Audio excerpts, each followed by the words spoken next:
Shalom, shalom. Call Lord Yahweh Bashim Yom Shai, Bashim Kakudash. Call Lord Yahweh Bashim Yom Shai, Bashim Kakudash. I'm not hearing nothing right now.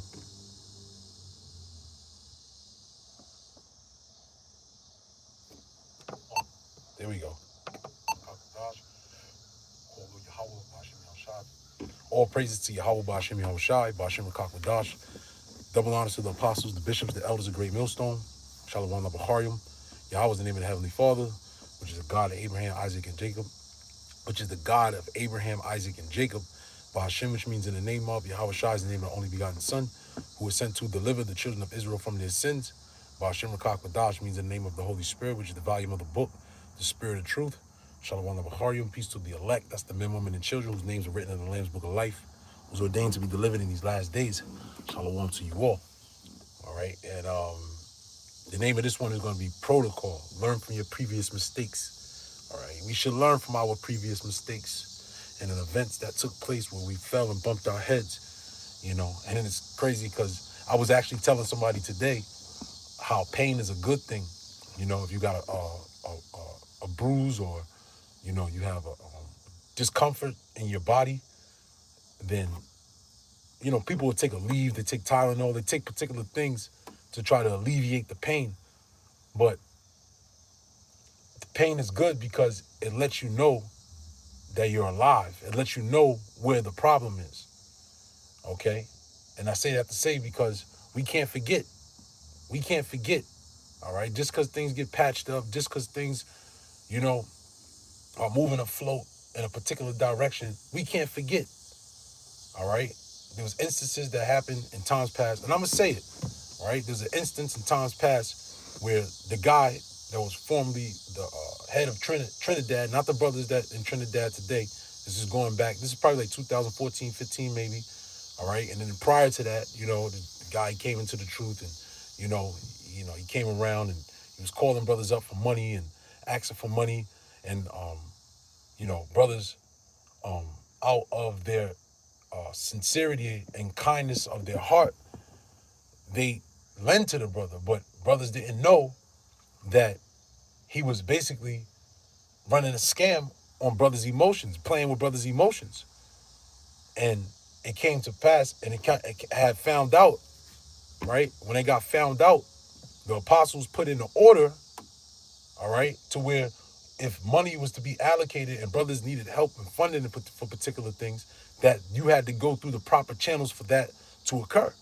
And we can't sway away from that, all right? We can't sway away from that, all right? Because you got swindlers out here, man. All right.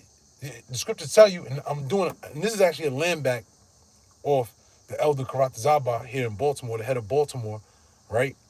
His video where he was talking about how agents, men getting money, borrowing money. Well, look, we've been through this before. All right. We've been through this before. And there's proper channels that men are supposed to go through no matter what the circumstance is. If you're going from state to state, or like for instance, if a brother is going to visit his grandma out in Mississippi, and I'm just throwing Mississippi out there. Shout out to them brothers, Shalom to them brothers. Y'all bashim y'all thumb. If a brother's going out to Mississippi because his grandmother live out there, look, man, it should just do to check in with the dignitaries out there. All right?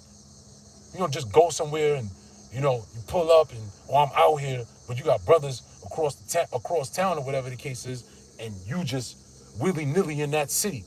All right, you ain't touch base.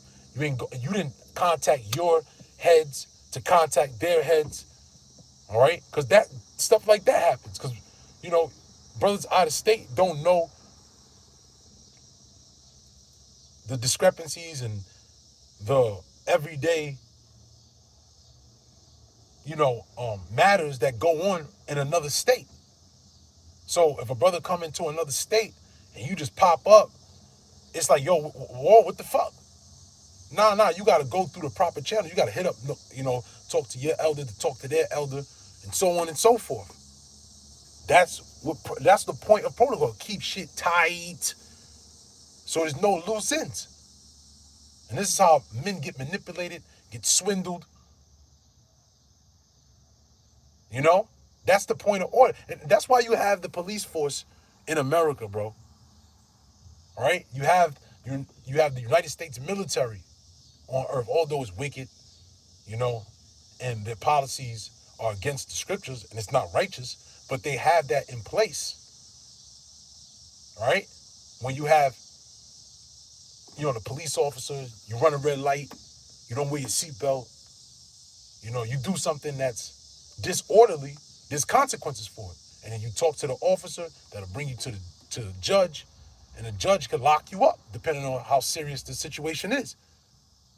That's how America is ran. That's how countries are ran. That's how nations are ran. That's how kingdoms are conducted, through a protocol. Oh, the scriptures tell you that. All right? A couple scriptures came to my mind just now, man. All right? Damn. I think that's in Sirach.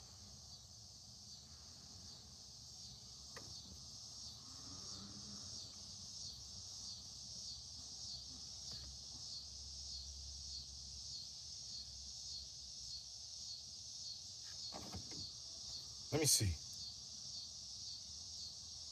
It could be Sirach 10. Let me go to Sirach 10. Yeah, well ordered. Call Lord Yahweh Bashim Yahushai.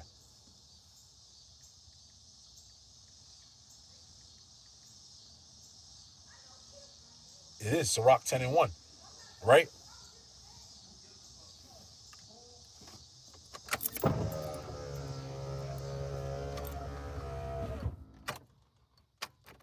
Right? Salakia. It says, Sirach chapter 10, verse 1. A wise judge will instruct his people, and the government of a prudent man is well ordered. All right? The government of what's a prudent man? A prudent man is a man that foresees evil. A prudent man is a man that has foresight, that knows how to stop problems before they occur.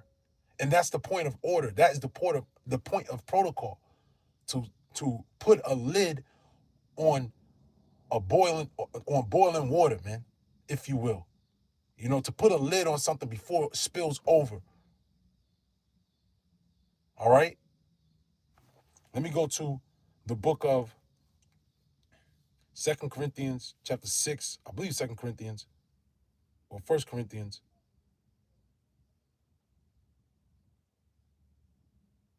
Let's try 1 Corinthians. 1 Corinthians chapter 6, verse 1. Dare any of you having a matter against another, go to the law before the unjust and not before the saints? Do you not know that the saints shall judge the world? If the world shall be judged by you, and ye, how is the world going to be judged? Why? Because the elect is going to, starting with the elect, 144,000, them that knew the new song, right? Are going to have the laws in their inward parts and going to be the new governing body on the earth. And the matters and the discrepancies and things that go on right now are basically for us to learn how to judge matters. All right, just like a judge. Look, if you look at you got Supreme Court judges. All right, you got circuit court. You got different level of judges, but they all start off as legal aides, and then they work their way up. They go to law school. They go to college. They go to law school. They got to pass the bar exam. Right? Then, then, they got to, they go to law school. Right? Then they try to join a firm, and then they become legal aides. They start at the bottom, and they work with small cases, right? And then they get their name up, they get their money up, right? Like they show you in Better Call Saul, right? And he works his way up to where if he's good enough, and he got the right connections, all right? Then he starts his own firm, perhaps, or he's a part of a bigger firm. But then they get voted into being judges because they're very good already at handling cases. That's the same thing that the elect is going through right now. Men are handling cases, right, on a small level to where we're going to judge the earth. We're going to judge the world. Let me get this real quick.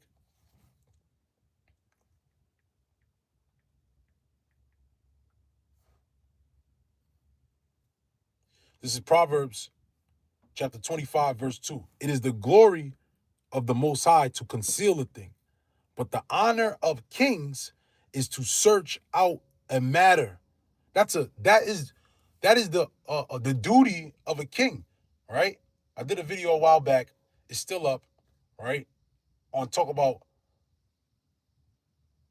having I believe, what was it called? Having brothers used to say the phrase all the time.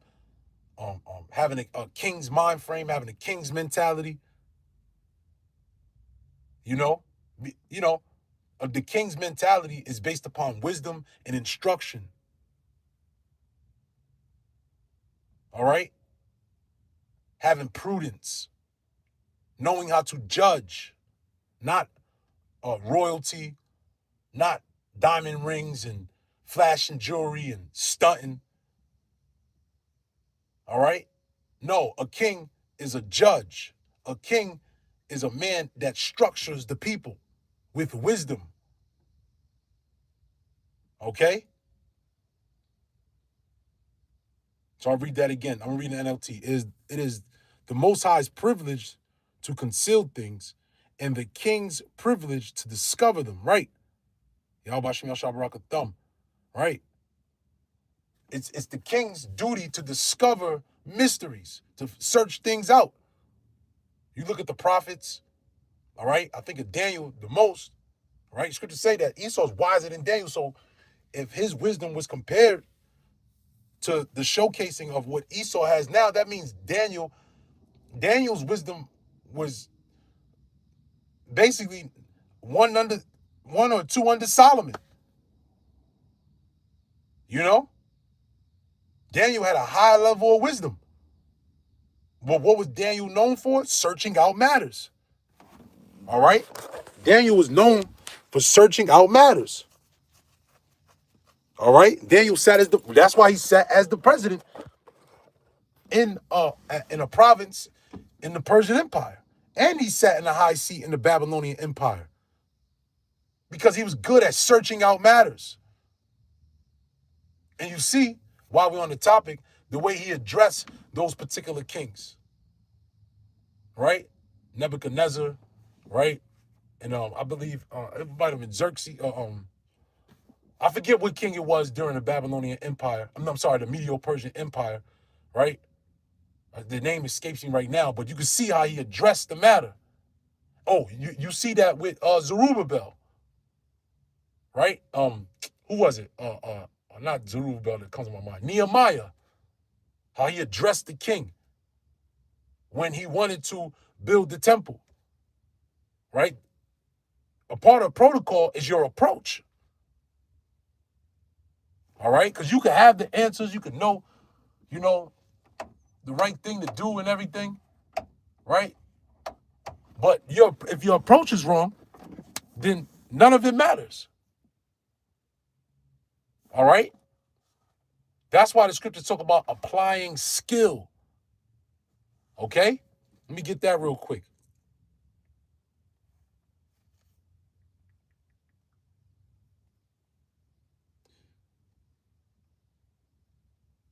Yeah. Sirach chapter 1 and 19. Wisdom raineth down skill and knowledge of understanding, and exalteth them to honor that holdeth her fast. All right?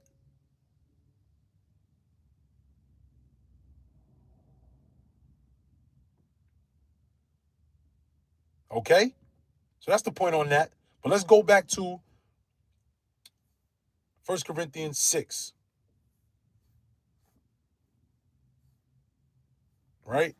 Read verse 3 again. Know ye not that we shall judge angels? How much more things that pertain to this life?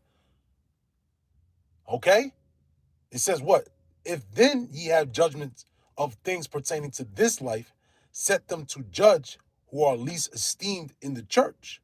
I speak to your shame. Is it so that there is not a wise man among you? No, not one that shall be able to judge between his brethren. But brother goeth to law with brother, and that before the unbelievers. All right?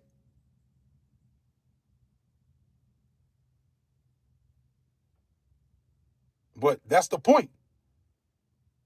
In verse 2, it says, what? Are ye unworthy to judge the smallest matter? The things that are going on now are small matters compared to what is going to be bestowed in the responsibility of the elect, of the new governing body on the earth.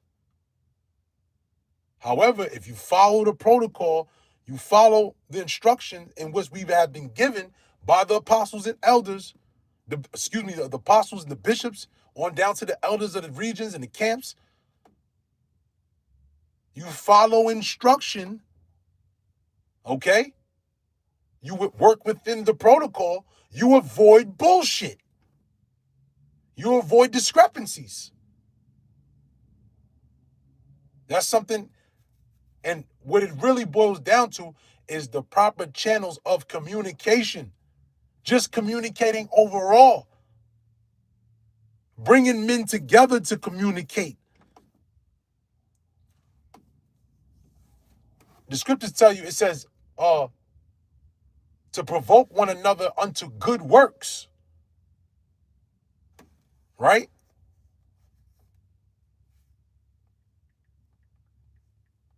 Sometimes you don't want to deal with shit, but it got to get dealt with so the work can be done in its proper fashion. There we go.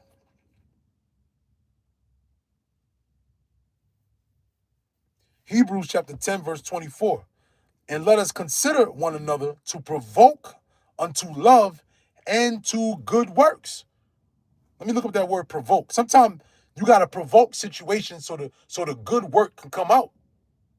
You know, that nigga Steve Harvey made a good point one time. He said, show me something beautiful that didn't never have dirt on it. You see a beautiful landscape. You see a beautiful house design. You see a beautiful tree. That shit got dirt on it. It got messy before you see the beautiful work of it. That's in the book of Maccabees, the second book of Maccabees. Lord's will, I'm going to get that. All right, but first I'm going to read this. I want to get that word provoke.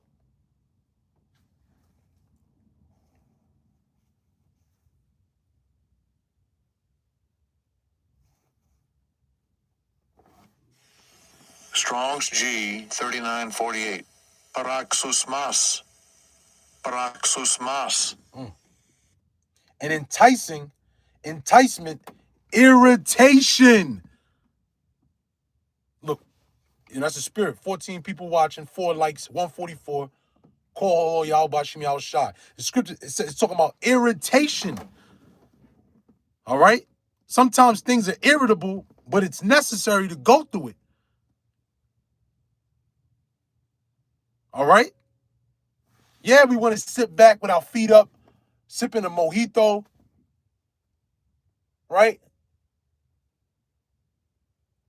Lying in the sun with your woman, with no cares, no thoughts. But we ain't in that time. We're not in a time of comfortability. And in order for protocols and fractions, all right, if that's the right word, or factions, to be ran, it has to be dirty work done, bro. Even in the mafia, bro. You know? Everybody has their position, their office. It all goes back to the scriptures. The mafia, that La Costa Nostra, they copy, especially when you watch The Sopranos. It's so many references to the scriptures, it's not even funny. You could tell that that's an order that was passed down by Jake, who tainted the priesthood. Because they all reverence the Pope anyway. They all reverence the church, the Catholic Church, which is a wicked replica of the holy priesthood, of the Levitical priesthood. All right? When you see in the positions, what was his name? Benaniah. All right? Go read about Benaniah. Remember when I think it was Adonijah who wanted to anoint, they established him to be king before Solomon because I think he was older or something like that. So you had a whole structure being set up outside of what David gave the order to be from the Most High of who was going to be the next king after David. And no one thought it to be Saul. David had other sons that were the next, what you call it? Prospects. All right? You had other sons of David who were to be the prospect. Or maybe he gonna be king next. Or maybe he gonna be king. And you see that's how the Most High does things. Because that's how what happened with David and his brothers. Hello.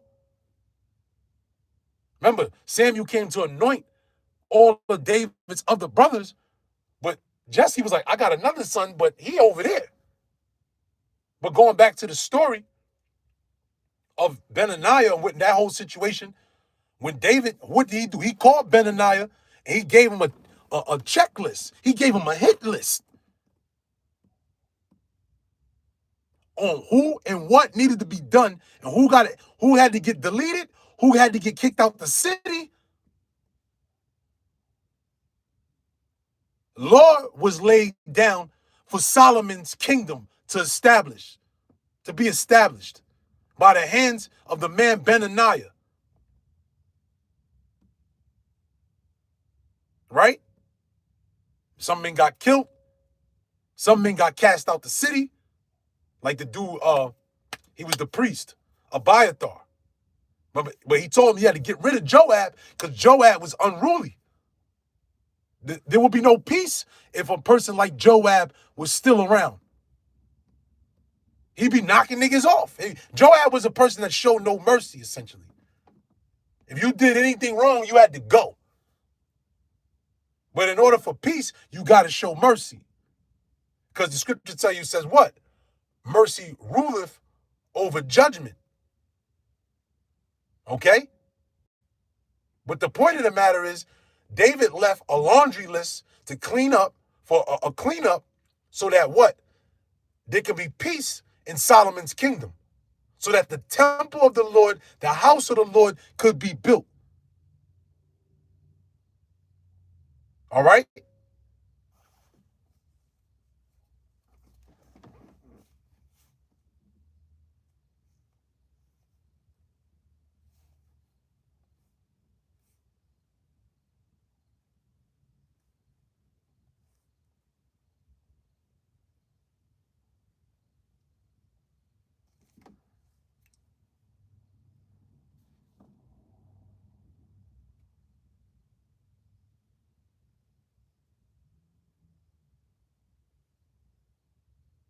Here we go. Woo! 2 Maccabees, chapter 2.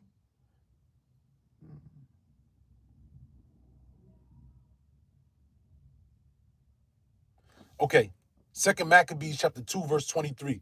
When you read the books of Maccabees, because there's actually 4 books of Maccabees, it's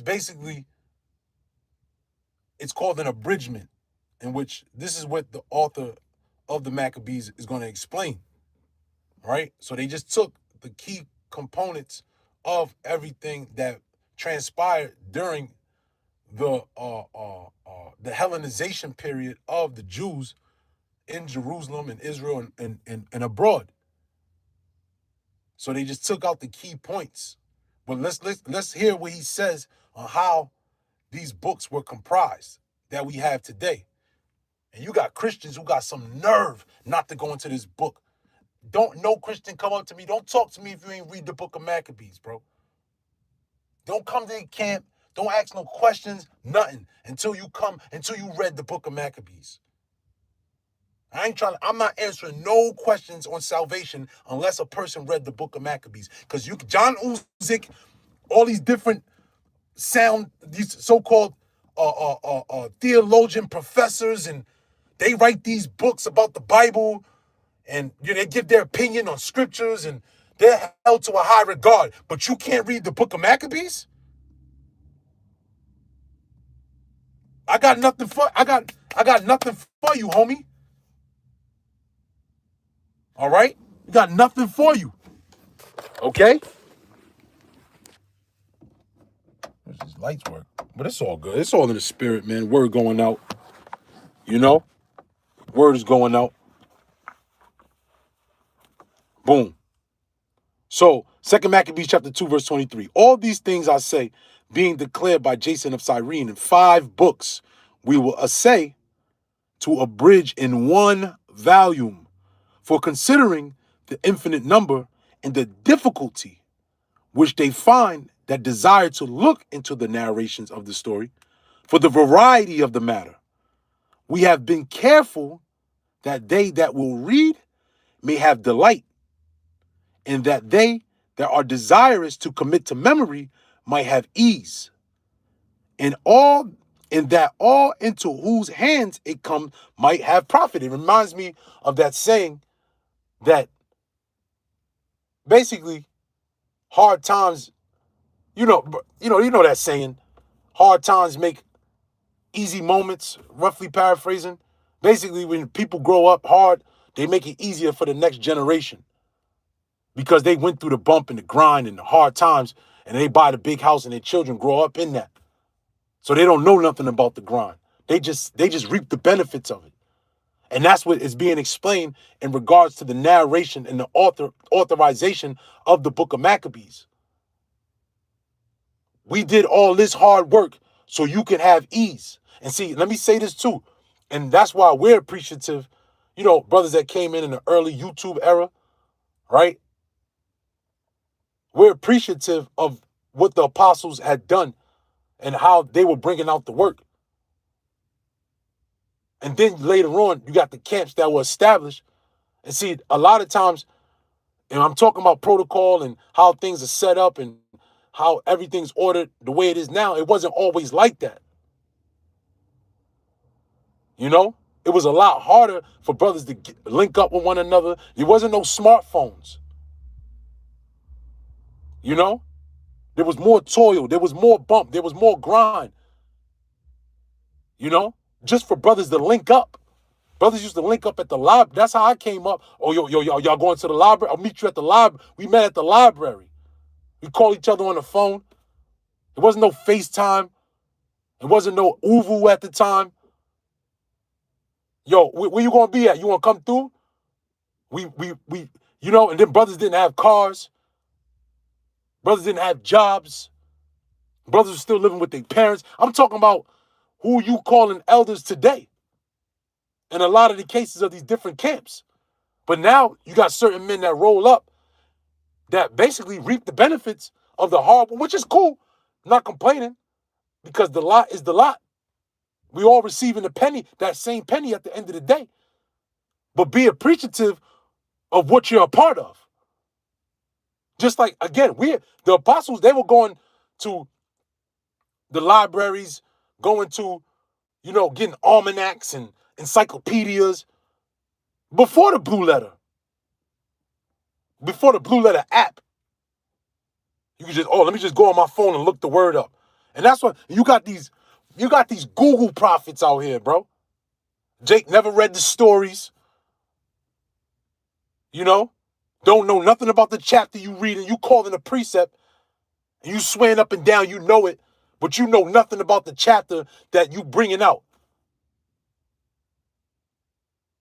Jeremiah 28:8.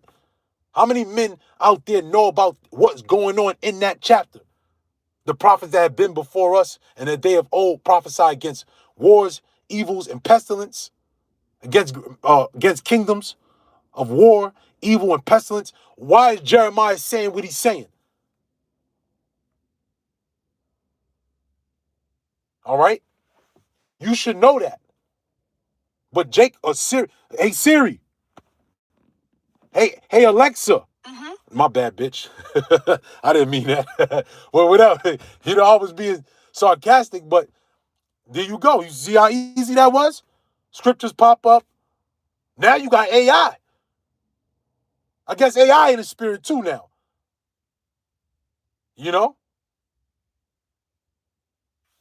Shit. These YouTube, you got back in the day we used to call them Well, not back in the day. Years ago, we call them, keyboard warriors because everybody was on computers. Now you got smartphone warriors. As soon as the video come on, Jake putting up scriptures. Don't know what's going on.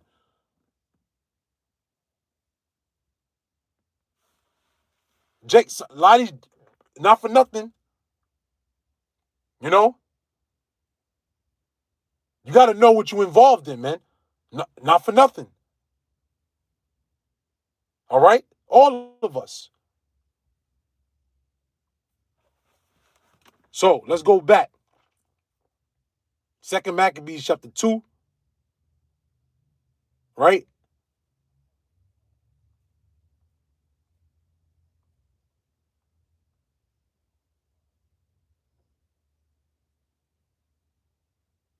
Second Maccabees chapter 2, verse 25. We have been careful that they that will read may have delight, and that they that are desirous to commit to memory have ease, and that all into whose hands it comes might have profit. We benefiting off of other men's labors. All right? Therefore, to us that have taken upon us this painful labor of abridging, it was not easy, but a matter of sweat and watching. All right? You got some nerve, Christians, y'all. They ain't reading the book of Maccabees. All right? That's why you don't understand the history, then you don't know the mystery of salvation, the mystery of the Gentiles. That's why they can't get it. That's a part of the reason why they can't get it. All right? But the Most High blinded their eyes, blinded their minds. Even as it is no ease unto him that prepareth a banquet and seeketh the benefit of others. Right? Because that's what a minister does. A minister is out there laboring, toiling, so others can have ease. Yet, for the pleasure of many, we will undertake gladly this great pain. Meaning, in other words, not being lazy, man. Better so. All right? All right? Don't be lazy, bro. Don't be slack at hand. Don't be slothful. You got Jake that don't even want to come to the camp. All right?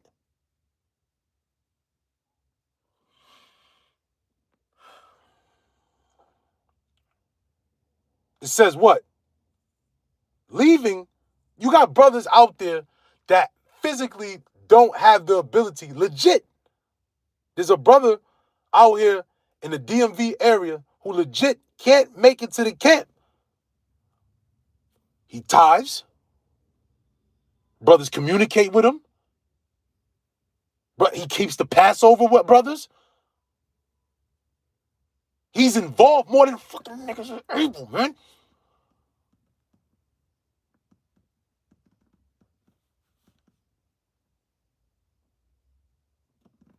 It says, leaving to the author the exact handling of every particular and laboring to follow the rules of an abridgment.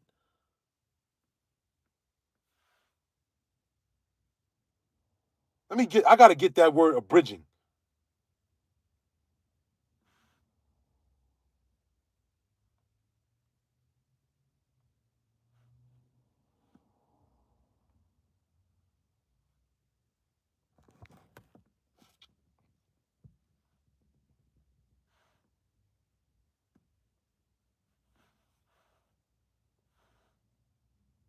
Abridging.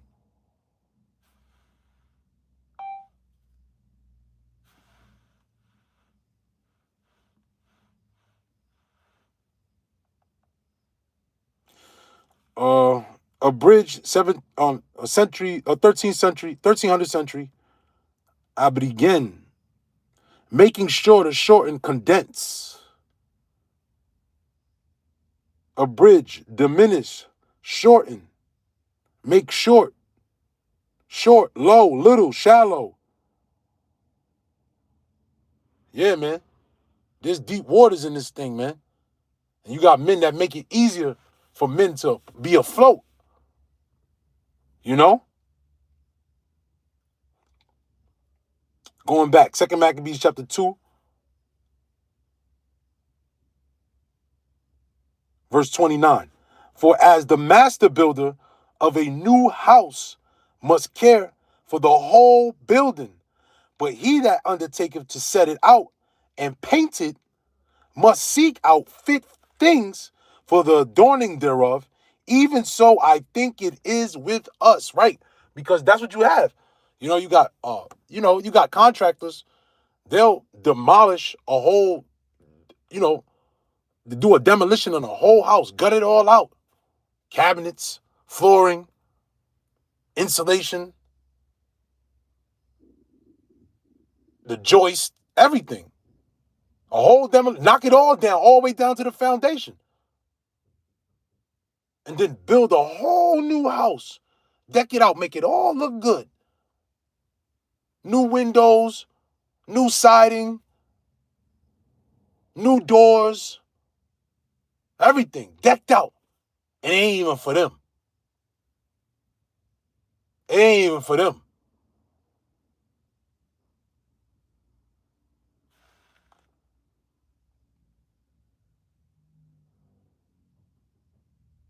Verse 30, to stand upon every point and go over things at large and to be curious in particulars belonging to the first author of the story. But to use brevity, meaning shorten it, right? Meaning to be brief and to avoid much laboring of the work, it is to be granted to him that will make an abridgment. Here then will we begin the story, only adding thus much to that which hath been said, that is a foolish thing to make a long prologue and to be short in the story itself. So they basically got to the point. They cut the head off, pretty much. They got straight to the point, and they, set it out so that others can get the bigger picture. All right? And make no mistake about it.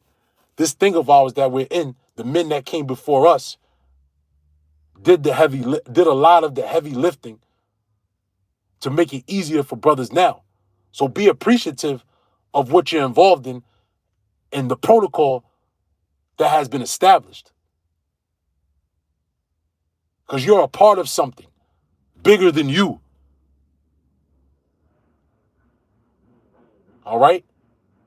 I'm going to close on that, man. Call Lord Yahweh Ba'Shem Yahushai, Ba'Shem Akakwadash. Shalom to the elect.